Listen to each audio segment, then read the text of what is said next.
Hola, distinguida audiencia. De nuevo, gracias por permitirnos ingresar a vuestros hogares o lugares donde quiera que se encuentren. Hoy vamos a dedicar nuestro conversatorio a la vida y obra de dos músicos rusos. Ellos son Dmitri Shostakovich y Alexander Scriabin. Como es tradición en nuestro conversatorio, voy a leer los mensajes que nos han llegado, sea por vía escrita u orales. Luis Soto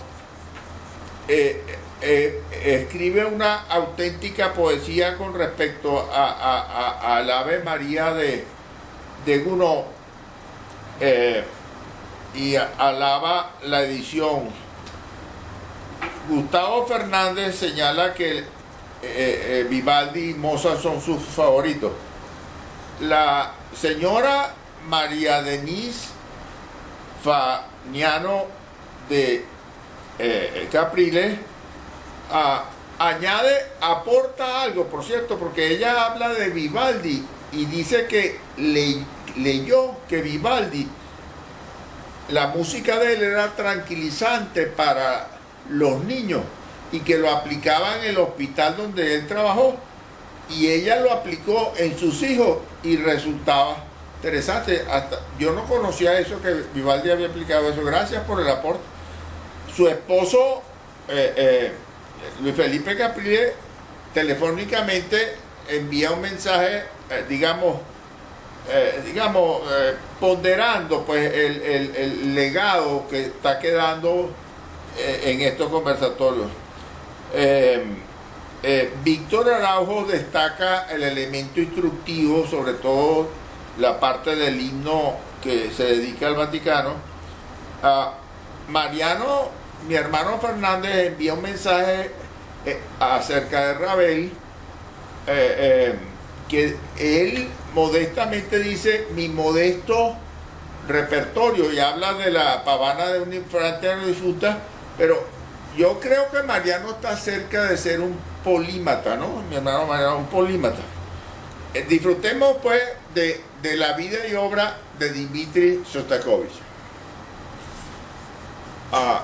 Dmitri Shostakovich, que es el segundo de los tres hijos de un padre homónimo y de Estrilla Verbierna Kokosonika, como una vez más le ruego indulgencia, voy a hablar el idioma ruso con lentitud con lengua castellana.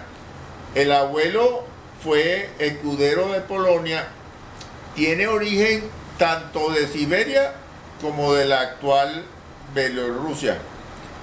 Él nace en 1966 en San Petersburgo y va a morir en Moscú en 1975.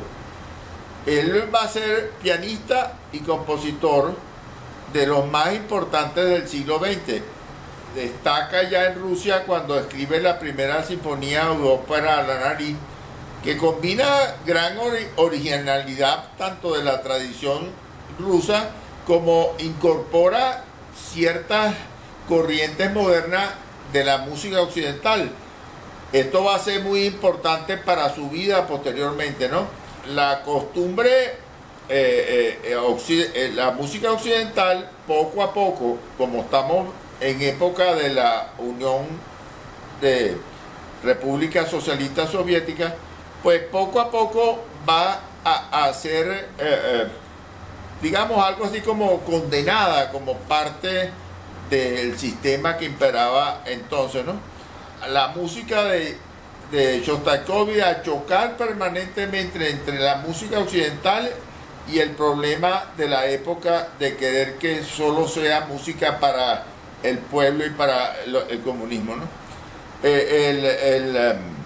El público era leal al sistema soviético, sistema autocrático, y y ciertamente casi dictatorial. La fina diferencia entre uno y otro es muy pequeña, ¿no? Él va a tener influencia primero en su música, tanto de otro ruso, Prokofiev, como de Stravinsky, que ya vimos en un conversatorio, y del alemán Paul Hindemith. Sostakovich utiliza un estilo híbrido en una ópera que va a ser muy importante en su carrera, que es la obra Lady Macbeth de Misenek, que estrena en 1934 y que va a ser muy aplaudida.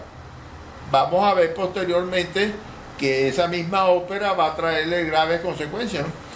Él va a cambiar el estilo postromántico, y se nota la influencia en la quinta sinfonía. Él va a escribir 15, nos detendremos en la séptima, en la influencia que tiene Mahler como Mussorgsky.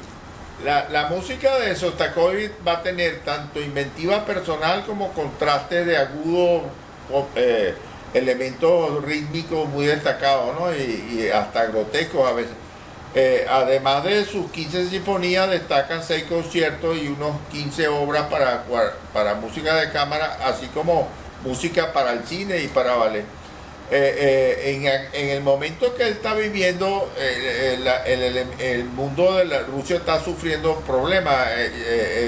Asesinan a Alejandro II de Rusia. Él va a tener clases con diversos maestros, tanto de plana, composición, historia de la música y contrapunto. Va a tener apoyo en el director del Conservatorio de San Petersburgo, para entonces llamado Petrogrado. Le hacen saber que va a perder su talento si imita demasiado a quien había influido en él, Stravinsky y Prokofiev, y luego va a comenzar a tener una suerte de pequeña persecución política que se va a agrandar. Es suspendido al estudiar la metodología marxista, aquella que trata de igualar a los hombres, y que fracasa siempre, porque para poder igualar a los hombres, imagínense que ustedes están en una carrera de natación. La única manera de igualar a todos es igualarlo al último, al primero nunca. Él fue concertista, no dio la talla como concertista. Él va a recibir el primer premio Chopin en el primer concurso en Varsovia, una mención de honor, y él se atribuye el problema a apendicitis y opera, ¿no?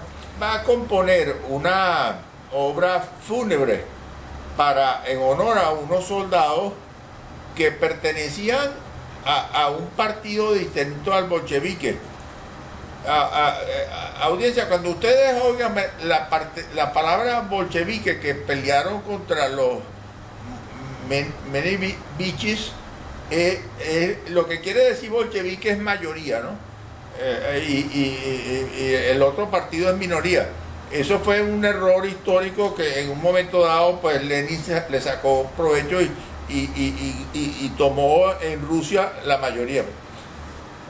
Sostakovich, si bien va a tener apoyo en directores como Bruno Walter hacia su música en Berlín, y Leopoldo Stokowski, el polaco que lo hace conocer en Filadelfia, él va a comenzar a sufrir problemas con el mundo político, porque comienza a ser criticado por los músicos que llamaban de la Asociación de Músicos Proletarios de Rusia. Comienza a recibir, digamos, sucesivos ataques, y donde destaca este episodio, ¿no? Una vez que él estrena la ópera Macbeth, él va a tener un gran éxito, e incluso va a ser exaltado por críticos y por el mismo partido, porque dice que solamente una obra de esas podía ser escrita por un compositor soviético. Él va a casarse entonces con Nina Barcel, matrimonio que va a durar poco, pero que queda embarazada de la hija Galina. Pero el caso es que la alabada ópera de Macbeth, cuando es oída en un teatro por Stalin junto con un séquito donde destacaba Molotov, no el que inventó la bomba Molotov, que fue un seudónimo de un tipo llamado Vladimir y de otro llamado Seknov. En el tercer acto comienza a haber una especie de sentimientos malos de Stalin, se estremece por la música y él describe esos tacos en una carta que se va horrorizando. Ante tal acontecimiento, Stalin, como era literalmente un dios para el momento, va a pasar al periódico Pravda todos los pensamientos de Stalin y su séquito, que calificaron a la obra de grotesca, de todo tipo de calificativos, de caos, de graznido, de gemidos, disonancia, y él se va a enterar de eso que apareció en el Pravda cuando él visita a Arcángel. Él va a saber también que un escritor que lo había calificado de genio va a estar preso, va a ser torturado y problemas de ese tipo, y él va a estar en el medio de lo que se llamó la purga de Stalin. En esta biografía de Stalin, en el primer capítulo dice, nace un dictador, ¿no? Es el primero. Interesante esta biografía, donde estima que Stalin dio muerte a 30 millones de personas. Bueno, eso varía dependiendo. En todo caso, pues él va a temer, es fácil entenderlo, ¿no? De ser encarcelado, y él acude entonces a entrevistarse con el Comité Estatal de Cultura de la URSS. Allí él pide aclarar las cosas y pide pues hablar con Stalin, lo cual no le dan, y comienza pues una suerte de persecución. Le impiden publicar la Sinfonía 4. Él pierde el dinero, se le hace difícil, tiene 2 hijos, y estalla la guerra en 1941 entre la URSS y Alemania. Él se quiere alistar para defender a su patria, pero no le permiten por la vista. Entonces le dan en consuelo un cargo en los bomberos, en el cuerpo de bomberos. Él va a componer su gran obra, que oiremos, el último movimiento, la séptima sinfonía. Esta es una obra que se llama Leningrado, que tiene 4 movimientos, que él le puso un nombre a cada uno, pero vamos a oír el cuarto, que se llama Victoria. Esta es una obra que se va a representar en plena conflicto de nazis contra soviéticos, ¿no? O sea, se está tocando la sinfonía, la radio está haciéndola de conocimiento, que incluso los nazis tenían que haberlo oído. Esa obra se llama Leningrado y el último movimiento se llama Victoria.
ser así como un símbolo de victoria patria, pues.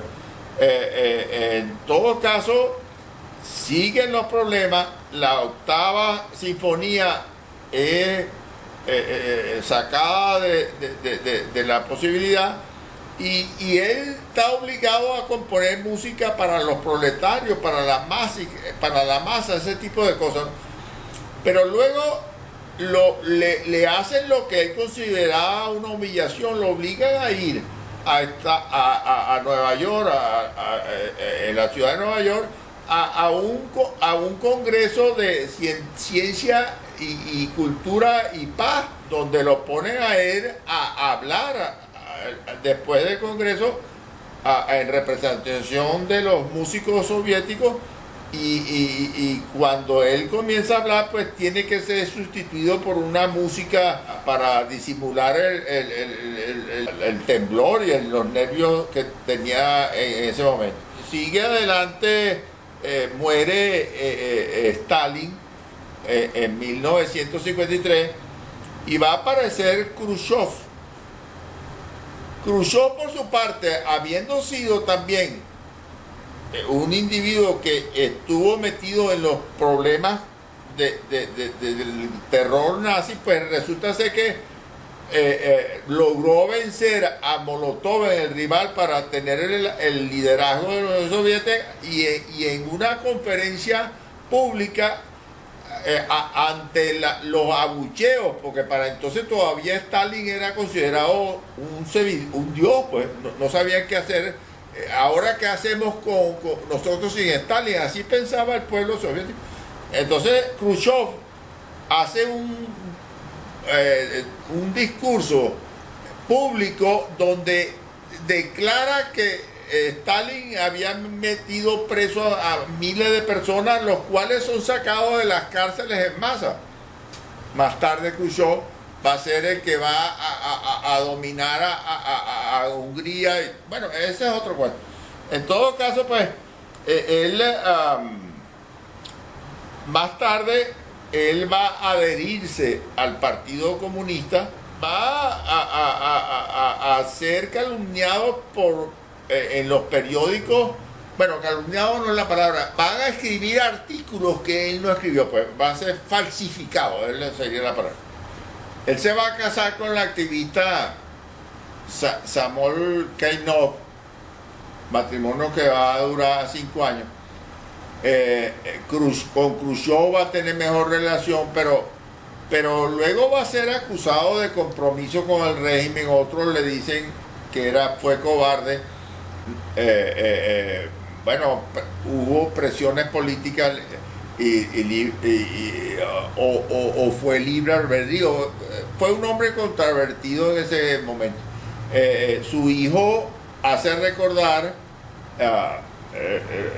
digamos, lágrimas del músico, y ciertamente que queda constancia de que hubo chantaje. El chantaje usualmente utilizado en tanto los zares como en los regímenes tan fuertes era que tenían, las cartas eran descubiertas, qué sé yo, que usaban, ¿no? Eran grabadas en caso de grabación, conversaciones, me imagino yo, uno no puede saber por qué fue. Ahora, él va a reivindicarse un tanto al escribir un concierto de cuerda número 8 con el título de "A la valentía de los que lucharon contra el fascismo en la guerra". Esto quizá fue en memoria del bombardeo de Dresde en el 45, ¿no? Se va a casar por tercera vez con la mujer que lo va a hacer feliz, con Emma Supiskaya. Él jugueteaba, decía: el único defecto de esta mujer es que tiene 27 años. Es espléndida, inteligente, directa y simpática. Y bueno, eso le dio una gran felicidad a él en sus últimos días. Él llega a la paz doméstica a su casa. Él va en 1965 a levantar la voz con valentía, porque el poeta Brodsky había sido condenado al exilio y a trabajo forzado. Esa protesta es acompañada por otros artistas y poetas donde resalta el padre del existencialismo, o uno de ellos, pues Jean-Paul Sartre, el francés, y le conmutan la pena al condenado, ¿no? Él, siendo apasionado del tabaco y la boca, va a sufrir de numerosísimas enfermedades de las cuales él se va a burlar. Primero va a sufrir un debilitamiento de la mano izquierda, luego va a sufrir una rara poliomielitis a esa edad, ¿no? Va a tener ataques cardíacos, va a fracturarse de las dos piernas, va a sufrir de esclerosis, y él seguía burlándose, ¿no? Pero lo que le preocupaba era su propia mortalidad, y entonces él va a escribir una obra que se llama la Sinfonía número 14, que trata sobre la muerte, y esa sinfonía va a dedicarse a la Benjamin Britten. Él va a morir de cáncer en el pulmón y va a ser enterrado en el cementerio de Norodevich, ¿no? Más tarde, él va a representarse, esa famosa ópera de la que hemos hablado, se va a representar en Bolonia en 2014, Lady Macbeth. Las obras de él son básicamente tonales, de corte romántico, aunque también usa cromatismo y atonalidad de vez en cuando. Esta es la vida y obra, pues, de este músico, que espero que lo disfruten. Nuestro segundo biografiado va a ser Alexander Scriabin. Él nace en Moscú en 1872. El padre se llamó Nikolai Scriabin y la madre Silovo Scriabini. Un curioso parecido de los apellidos. Él fue compositor y pianista, ¿no?, del postromanticismo, al igual que lo fue Rachmaninoff, por ejemplo. Él va a tener muchas ideas innovadoras en la música. La madre, que fue una enorme, muy buena pianista, alumna de Letovsky, el mismo profesor de Czerny, pero muere al tener 1 año, y es su tía Ludwig la que le da las primeras lecciones de música. Luego él comienza a asistir a conciertos en Rusia y a ballet u ópera en el Bolshoi. Conoce a Anton Rubinstein, y luego va a estudiar con George Camus y con Tamuller, que lo preparan para entrar en el Conservatorio de Moscú. Va a tener también en él como maestro a Sererev, y a los 14 años escribe un extraordinario estudio en do sostenido menor opus 2 número 1. A Anton Aresky y con Taneller, que fue discípulo de Tchaikovsky, también le dan clases.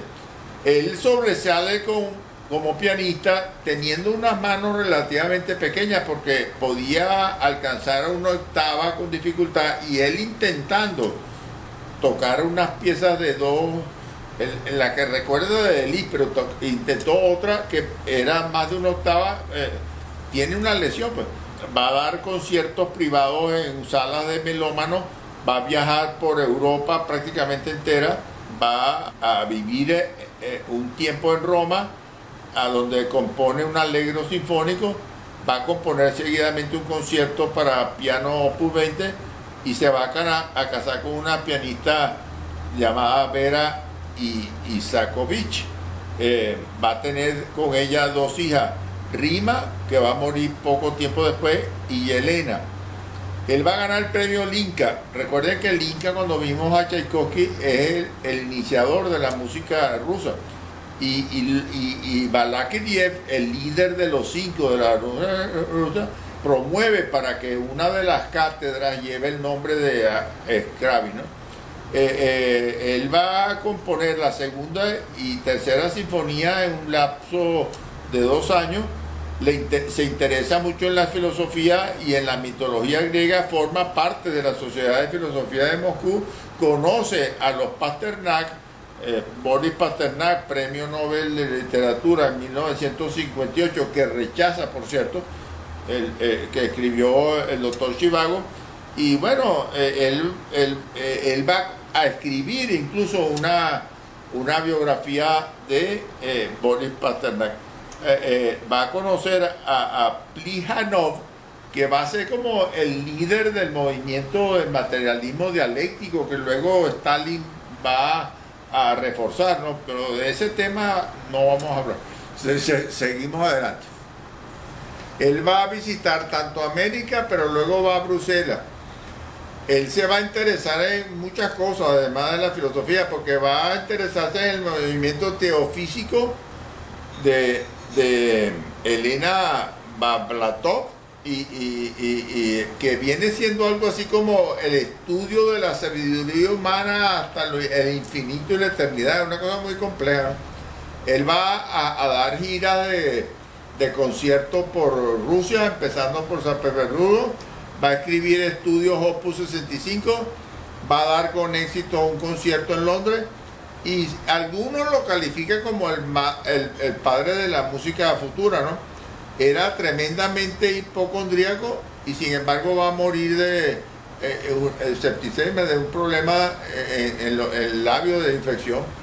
Él planifica un trabajo monumental en el Himalaya, aquella cordillera que reúne 5 países, incluyendo la India y China, y donde va a trabajar sobre el Argamedón, el apocalipsis del mundo, para buscar una nueva vida, y busca reunir y sintetizar todas las artes a través de las religiones. Algo parecido a lo que buscaba Wagner, de unir todas las artes en una. No exactamente lo mismo, pero por vía de las religiones en este caso. Escribió obras de mucha dificultad técnica, donde los exponentes más son Vladimir Horowitz y el Viatola Richter.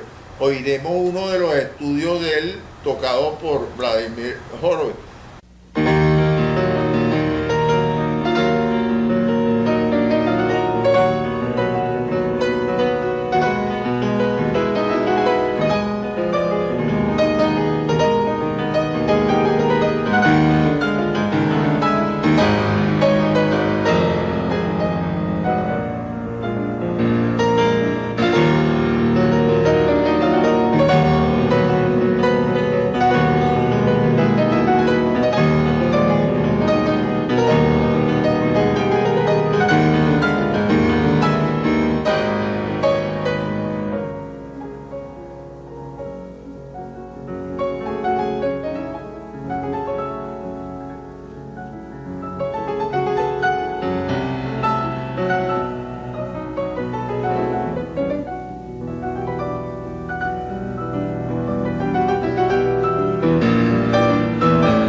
Bueno, él fue una música romántica, pero también hubo esoterismo y misterio, como por ejemplo en la sonata número 9, la Misa Negra, y la sonata 7 que se llamó la Misa Blanca.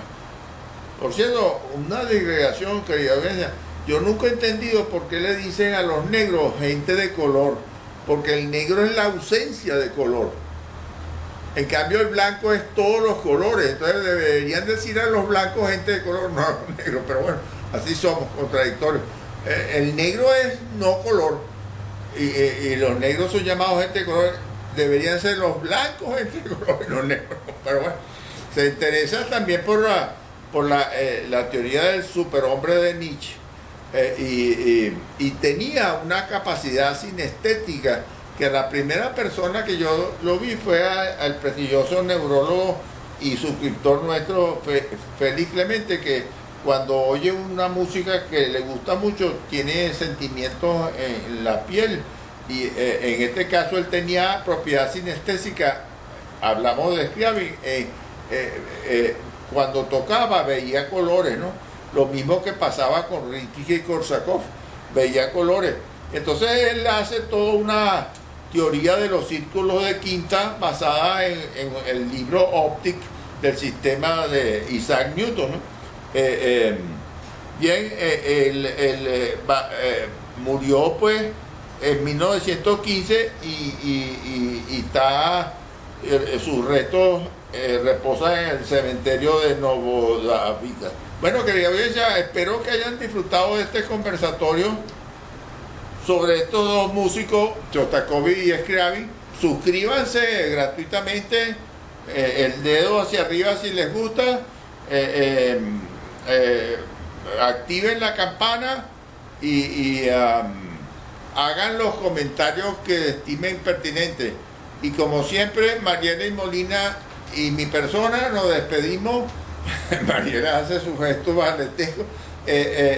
Mi persona le agradecen el tiempo que ustedes dedican a ver estos conversatorios, y de nuevo recuerden, el ruiseñor de Lincoln inventó la música antes de nosotros. Por cierto, creo que lo digo en Stravinsky, pero el primer instrumento que inventó el hombre es el mismo, la voz. En algún momento nuestros ancestros hicieron algún aullido o algo similar a la música. Como la voz es un instrumento, es el primer instrumento sin duda, pero los ruiseñores lo inventaron primero. De nuevo, gracias de nuevo por permitirnos ingresar a vuestros hogares. Con respeto, los queremos mucho. Hasta luego.